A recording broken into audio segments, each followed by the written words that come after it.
great to see you all. And before we get stuck into the main event, I'd like to say quick thanks to my patrons. My amazing patrons: Andrew Smith, Bernard Godfrey, Elizabeth Schneider, Frank Kelly, Frederick Sigard, Gary Tompkins, John Calvin Hobbs, Mick Farnham, Mitch Goldstein, Poison Toad, Roy Fraser, Simon D and Steve Pleggy. Thank you all so very, very much. If you haven't already, please consider subscribing. Just click Mini-Me down in the corner. Okay, so today I'm going to look again at RightThe Hand. I recently did a video demolishing a whole string of rubbish arguments he produced when I had a special guest star of Mr. Simon Dan. If I remember, I'll put the link up there. Anyway, it's quite obvious that he does not, and other flirts do not, get this whole business of Earth speed rotation, i.e. that we rotate 15 degrees an hour once every roughly 24 hours, but it's 1,000 miles an hour or just over at the equator, so why aren't we flung off? And I saw he's got a video supposedly pointing out the ridiculousness of reality and trying to point out why he is correct. So we're going to deal with that today. What up, RightThe Hand here. So I guess words were too complicated. I have to draw a picture. Give in, I don't know what it is. So if you see this blue line and then the arrows indicating direction in which somebody would be traveling on that blue line. Now you can be on the surface of a ball that's spinning. You can be in a car that is going around a track. You can be on the end of a string that is swinging you around in a circle. Cool, fair enough, got that. On the surface of a sphere, on the end of a string or something, going around a racetrack, something going around in a circle. Yep, that's fine. It doesn't matter. If you're traveling in that blue line, your speed will be how fast it takes to go around and the length of the track. Yep, I know what you're trying to say. Speed is speed. So if I'm going around a racetrack at 100 miles an hour, I am doing 100 miles an hour. So you have to tell me how fast plus the length of the track, and that will give you miles per hour or kilometers per hour. Yeah, I do know what you mean. So if our racetrack is, let's say it's a Formula 1 track, it's 10 miles long, and I go around it 10 times in 1 hour, I am doing 100 miles an hour. No quibble with anything you said so far. So far. So to determine how fast something is going around this blue line, you wouldn't say it makes 1 revolution a year. I think you just simply misspoke there. When you said once a year, you're talking about once a day because we have been talking about revolutions of the Earth.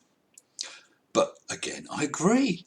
So for instance, in my example of the Formula 1 racing, you don't hear, oh wow, the cars are going around 10.5 times in an hour. But you'll hear, well, they've hit a maximum speed of, or the average speed on this race so far is. So far, so good.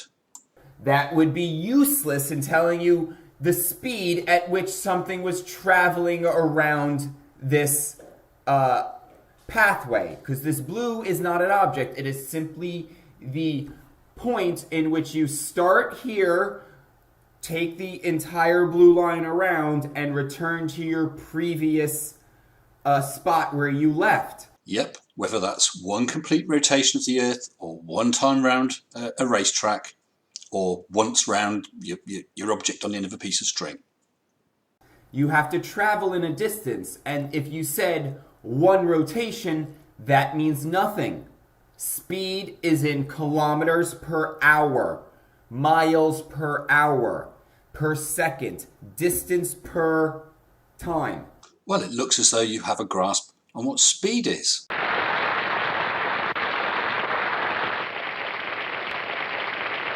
Keep going like this, RightThe Hand, and I might have to subscribe to you, unless you let yourself down. Don't just give me revolution. I promise we will talk about speed. That does nothing. That's not time, and this is how they turn 1,000 miles an hour into non-movement. And that is the crux of the problem. We're talking about the Earth rotating and you refusing to accept that we could be moving at 1,000 miles per hour without feeling it. That's what this is all about, isn't it? And what happens is when people try to explain, they say to you, yeah, but it's only 15 degrees per hour, or yes, it's only 1 revolution per day. They're absolutely correct, but you're not grasping the importance of that. So let's stick with speed. You don't feel speed. And I know you're going to say, yes, yes, yes, you can. But you think, if you sit in your car and you slam your foot on the accelerator and you're accelerating like crazy up to 100 miles an hour, as you start off and really put your foot down, you get pushed back. You can feel that speed. As you get to 100 miles an hour and you carry on a constant 100 miles an hour, let's assume a straight road, all you'll feel is the odd little bumps, but it doesn't feel like you're going 100 miles an hour.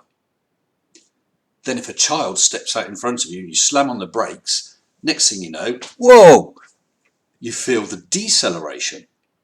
With both of those, acceleration and deceleration, it's change of speed, i.e. either a positive or negative acceleration. On the Earth, it turns at a speed absolutely constant. There's nothing to, there is no vibration like there is in a car on the road. There are no changes. It doesn't speed up, slow down, so you won't feel that. You're going at an absolutely perfectly smooth speed, whatever that speed is, so you won't feel it. But you're still concerned about speed. So I'm going to show you a clip of something at speed. RightThe Hand. Welcome to Concord. As you can see from the signs at the front, they're currently doing Mach 0.72. On the right hand side it was 520 miles. Now it's Mach 0.9, 640 miles per hour. Okay, and they're about to switch on the afterburners to accelerate further. Okay, we're about to switch them on now.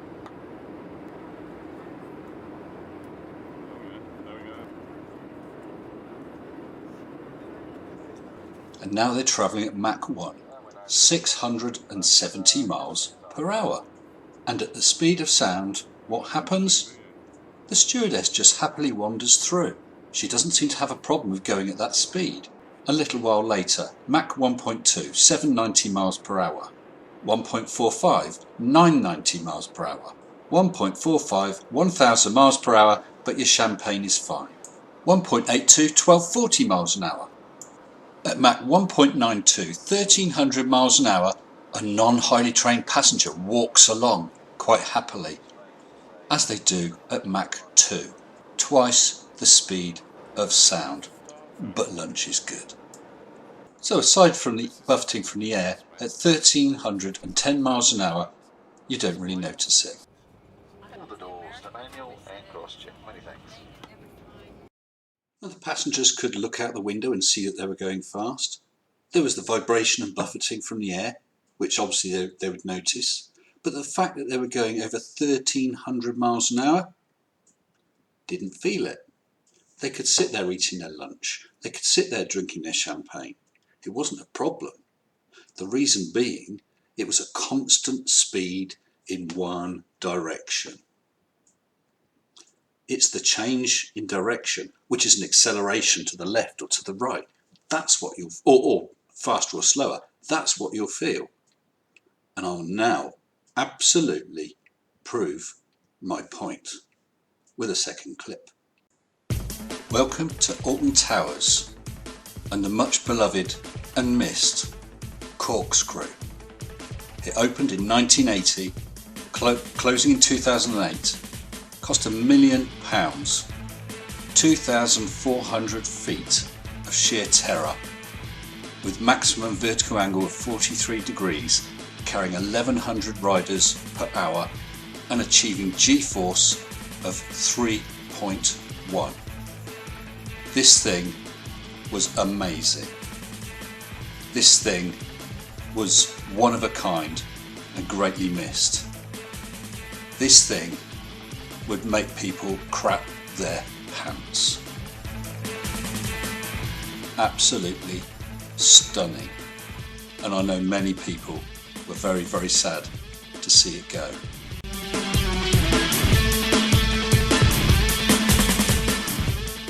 On the corkscrew and other rides like that, you can really feel the speed and the rush.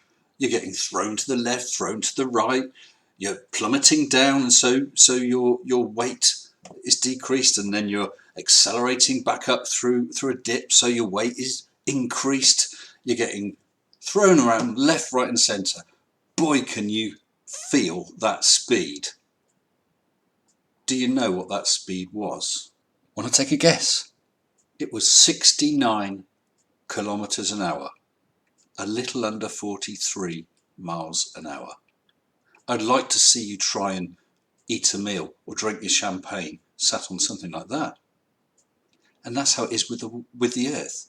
We're turning, we're not doing a corkscrew, we're not going up and down and left and right, we're doing one revolution that takes 24 hours. Yes, we're going at 1,000 miles an hour speed, but like on Concorde, you're not flying around all over the place, you're not getting chucked around, so you don't feel it, and you can enjoy your nibbles.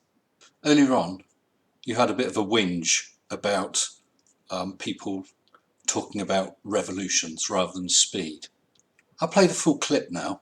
This is how they turn 1,000 miles an hour into non-movement through mental retardation. So the next time you decide to be so obnoxious and accuse people of mental retardation, you better be damn sure that you're right in what you're spouting, and that you're not just talking a load of crap. Until next time, stay sensible. Shut up and sit down.